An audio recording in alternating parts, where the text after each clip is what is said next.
Hi English 111, it's Jamie. This is your week 7 video, and I'm here to talk to you about peer review a little bit. And there's a video that I posted for you to help you out with peer review, thinking about why it's so important to get a lot of perspectives. And the other thing though that whole cycle is really relying on is that you guys give really good feedback. And by really good feedback, what I mean is that you're not afraid to say that there's something wrong, or to suggest that maybe something could get better, or even just to ask a question. You don't have to know the answer. You don't have to be an expert at anything to say, you know, I remember in the prompt it looked like this. Could you check that out again? Maybe you should look. And that's enough to prompt the writer. Know that most of the time all of you guys are really eager for this. And I'm going to give you some tools to help you with the peer review. The first thing is to check out the paper prompt. Okay, so I see that all of you have seen the paper prompt, but pull it out again, maybe download it and look at it again. What you guys will see is that you need 3 sources. Okay, so every paper should have 3 sources. And so if you don't see 3 sources, including a works cited section at the end, or it would be a reference section, not works cited. If you don't see that, then you would tell the writer that. Say, hey, I didn't see the things I'm supposed to see. The other thing is that there's a specific focus on expertise. So even though the chapter that we read in the book was about profiles in a more general way, that was the closest that the book comes to what we're doing. But our focus is really on how a person or a group of people become experts. Okay? And so any details and information that aren't really letting us know about that expertise part aren't going to be helpful. So if I have a lot of information about how many children were in their family and where they went to school, unless it's relevant to the person and to their expertise, or unless it's just so fantastic, it's like a couple of key things that just make that person seem vivid and alive, it's not helpful to us. So you are not writing the same as Paperclip Man or the other things that you read in your book. It's like that, very close to that, but you're going to remain with your focus on expertise. Okay? When I look at how this person gets better, how this person has become good at what they're good at, what did they do? And I imagine you're going to find out that either, yes, what you read in COIL is exactly right. They use deep practice and that's how they become great. Or you might find, no, COIL, that's not the same thing that you were thinking. Or you could find somewhere in between, like a kind of COIL kind of works and kind of doesn't work.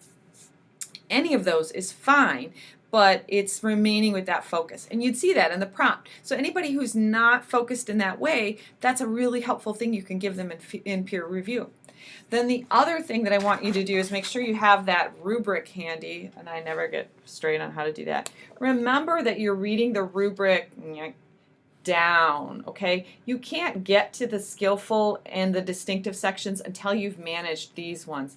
And the ones that I want you to really focus on would be having a thesis and having your whole paper sort of be focused on a thesis. So somewhere saying, here's what I'm looking at, here's my angle, and here's what I found, and then focusing your paper on that. Also, and so that includes organization, and that would be in the, so we've got presentation and unity. The other would be making sure follows the directions of the topic of the assignment. That's, oh, see, there's my finger going there. There we go, because it's all backwards. At the very bottom of that sheet right there, you see that it has to follow the assignment. And so those are some places that are really important to get that basic stuff taken care of before you can move on to the distinctive levels.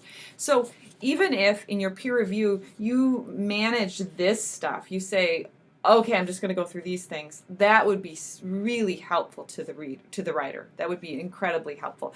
What I notice is that many of you will talk about some of these neat, cool, awesome things that people are doing, which is fine, but that doesn't count until the structure of the paper is solid, until the structure of the paper is exactly what it needs to be, and then you can work on having the most crafty wording and all of that stuff. So thesis, organization and citations are three things that I want you to pay attention to and help each other pay attention to. As always, send me drafts of your paper and say, hey, what do you think about this? Or people in my group said that I didn't have my focus wasn't correct, but tell me what you think. You may find your paper looks just like everybody else in your group. It could also be possible that everyone in your group doesn't have the right understanding of it. That's just what happened. That's why we have shitty rough drafts. That's why we just revise things. So we're also going to be working on comma splices. And comma splices are when we're putting two sentences together and all we're holding them together is with a comma. They're really common in fiction. They're common all over the place, but we shouldn't be using them, especially when we're in our polished writing. But they're really super common in most fictional writing, so that's why it's hard to notice them. But we're gonna take care of them. And then in the process, we're gonna learn more about how to use commas. So thanks a lot, and I look forward to reading all that you have. I love the discussion boards. I find all your conversation fascinating, and I hope that you'll remember to check the comments that I give to even to other people, because that's how I'm giving you support. Okay, I'm sort of, it's like my conversation that I'm giving to the entire class is when I say, hey, comment to somebody who said something. It's meant to be to the whole class. So you can search for my name in the discussion boards and then just see the things I posted on. All right, thanks a lot.